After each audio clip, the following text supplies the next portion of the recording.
So kanina nga lang ay opisyal lang ipinakilala ng Dallas Mavericks Klay Thompson bilang bagong miyembro ng kanilang team. At matapos nga ipakilala ng Mavs si Klay sa media, agad nga dumiretso ang 4-time NBA champion sa practice facilities ng kanilang team. At kitang-kita talaga sa mukha ni Klay na masaya ito sa bago niyang kupunan dahil sa pagbigay pa lamang ng kanilang mga jersey sa press conference. Halos nakangiti na nga kagad ito at nakikipagbiruan pa sa mga reporter. At sa pagpapakilala naman sa kanya kanina ay naging agaw pansin naman ang jersey number ni Klay dahil ang number 11 nga ay hindi na nga niya pwedeng suotin pa dahil ginagamit na nga ito ngayon ni Kyrie Irving. At dito na nga natanong ang 4-time NBA champion kung saan nito kinuha ang kanyang jersey number.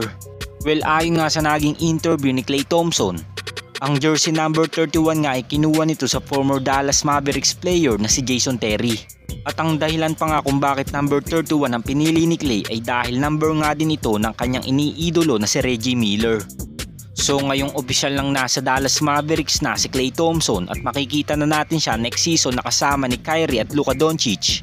Marami pa ring mga fans ang naninibago sa 4-time NBA champion dahil sa 12 years nga nitong pananatili sa team ng Golden State Warriors. Ngayon nga lang natin makikita si Klay Thompson na magsusuot ng bagong uniforme ng ibang team.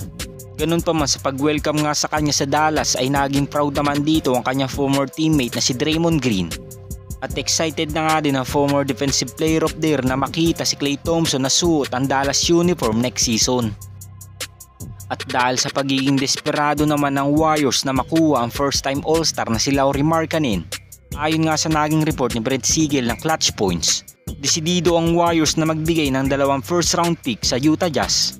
At kung hindi naman dito papayag ay susubukan nga nilang ialok si Andrew Wiggins, Moses Moody at ilang draft picks. At kung hindi pa rin magkakasundo ay isasama na nga nila si Kevon Looney at GP2.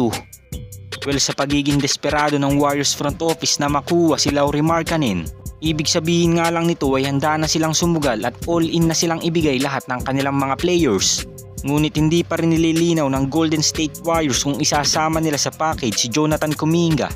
Dahil ayon pa man sa mga naging report noon ay untouchable ang batang player na ito sa trade at hindi talaga nila hayaang mawala si Kuminga sa kanilang team dahil mas lalong nakita last season ang kanyang potensyal matapos nga niyang magsilbing number 2 option kay Steph matapos mag-struggle ni Klay Thompson at Andrew Wiggins. Ngunit sa bagong report ngayon ng Legion Hoops, may kupunan nga na interesado kay Lauri Markkanen at handa nga silang magbigay ng 3 first round pick upang makuha ito sa Utah Jazz.